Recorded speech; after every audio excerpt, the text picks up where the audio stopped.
कधीच नाही चुकणार तुमचे फेवरेट टीव्ही शोज झी5 सोबत, तेही एकदम फ्री। मी आशा अंकुश इथापे, माझं माहेर आहे अहमदनगर, म्हणजे माझं गाव। आणि ॲक्च्युली माझ्या मिस्टर म्हणजे माझं इंटरकास्ट मॅरेज आहे।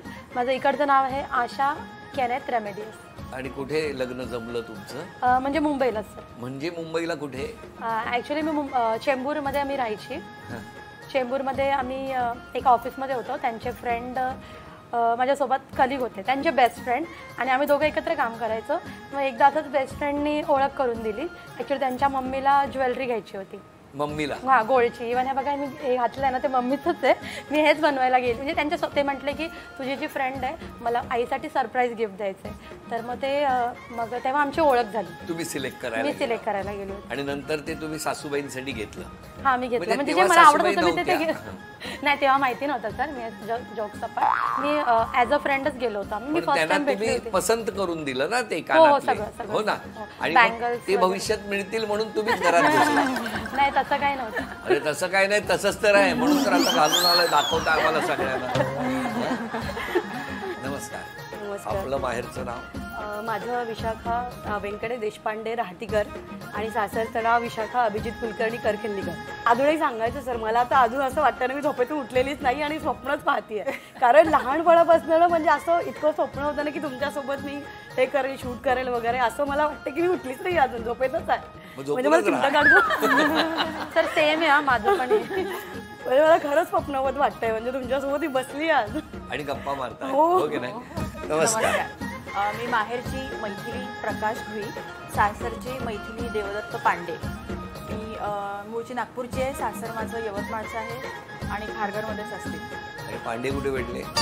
पांडे अरेंज मॅरेज आहे। मी कधी म्हटलं लव्ह मॅरेज आहे म्हणून? पांडेंची बहीण माझ्या आईच्या घराच्या शेजारी राहते, आणि तिथूनच म्हणजे तिने प्रस्ताव आणला। ते एकदम शांत स्वभावाचे आणि मी एकदम उथळ बडबडी, आणि आम्हाला वाटलं की आम्ही असं नाही, नकारच होणार, मग घरच्यांच्या समोर का वाईट व्हायचं, म्हणून मग मी हो म्हणलं, हां तो काय नाहीच म्हणणार आहे। आणि अचानक दुसऱ्या दिवशी म्हटलं, हा, ते म्हणलं की हां ठीक आहे, आणि मी म्हटलं हां ठीक आहे, आणि झालं की लग्न।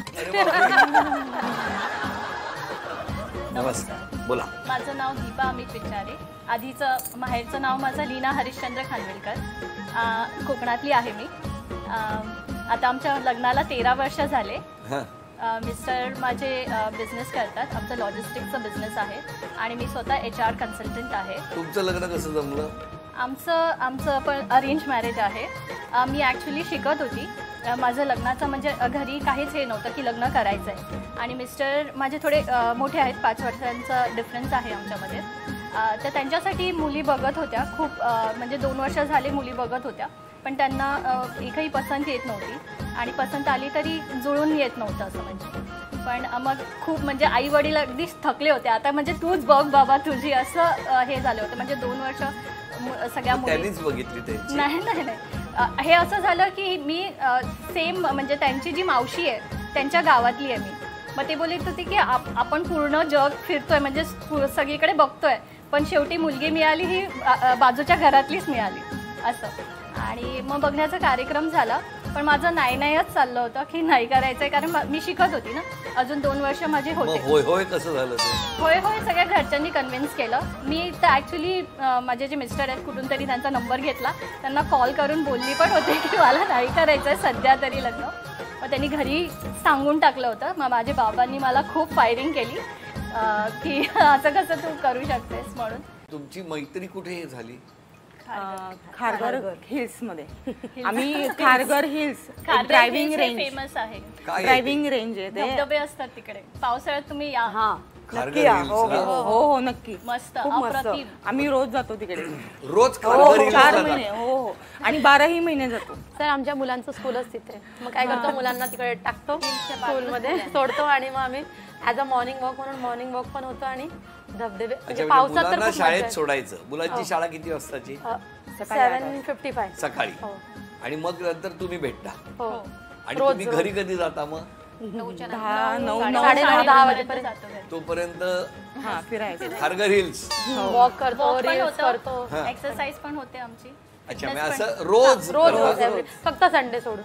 संडेला सुट्टी असते ना.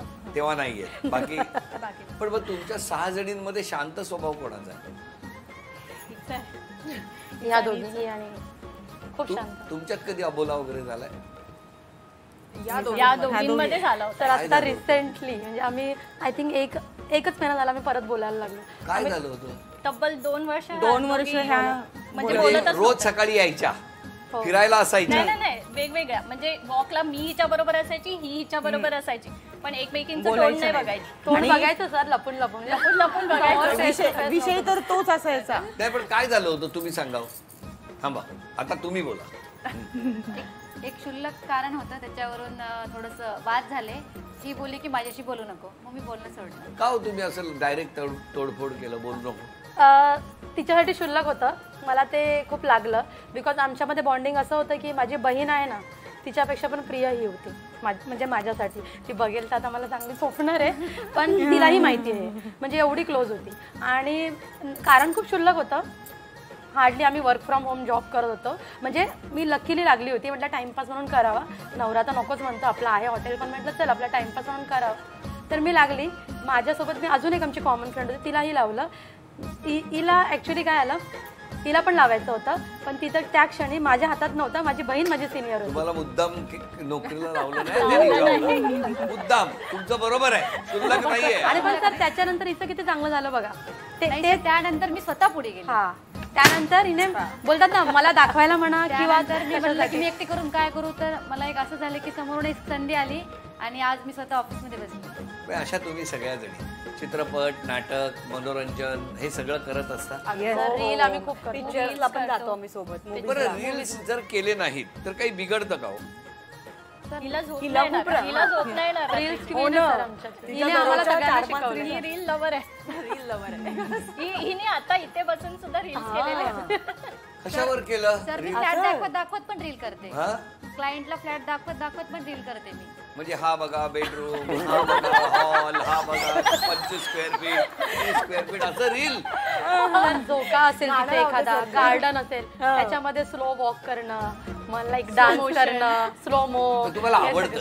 म्हणजे बघा ना प्रोफेशन तुमचं जे आहे इस्टेट एजंट चं काम करत असताना तुम्ही त्या पद्धतीने तुम्ही शेवटी हे बघा वेगवेगळ्या क्लुप्त्या लढवल्याच पाहिजेत बरोबर की नाही व्यवसाय वाढवण्यासाठी. तुम्ही रीलचं माध्यम स्वीकारलं यांचं काय एवढं पोटात दुखतं? पण मला कोणी काही म्हणो माझ्या मिस्टरांना पण पहिल्यांदा आवडत नव्हतं रील्स वगैरे काही जास्त त्यांना आवडत नव्हतं. पण फ्लॅटचा रील करताना साधारण कसं करता? तर मी जर कुठल्या फ्लॅट मध्ये गेले ना आता माझ्या समजा हा हॉल विकायचा तर कसं करा? हा आहे साधारणतः 800 स्क्वेअर फीटाचा आहे. करा. सर समजा आता एखाद्या मी आता एक रिसेंटली मी एक पेंट हाऊस मध्ये गेले होते. तर पेंट हाऊस मध्ये खाली एक हॉल असतो वरती शिड्या असतात बरोबर आहे. तर मी एक सॉन्ग लावलं आणि क्लायंटला दाखवलं. अशी एंट्री करायची वरती चढायचं इकडे हे आहे इकडे ते आहे तिकडे ते आहे असं दाखवायचं आणि ते पूर्ण कॅप्चर करून त्यांना व्हिडिओ पाहिजे होता ना तो व्हिडिओ मी रील्स सेंड केला आणि त्यांनी तो घेतला पण. अरे वा म्हणजे त्याचा उपयोग पण झाला. आणि त्यांच्या घराचे मी एवढे फोटोशूट केले त्यांच्या घराची मी आणि एवढे रील्स केले की जवळपास मला नाही म्हणलं तर 10 ते 15 इन्क्वायरी आल्या. झी5 ॲप डाउनलोड करा आणि पहा सर्व एपिसोड्स एकदम फ्री.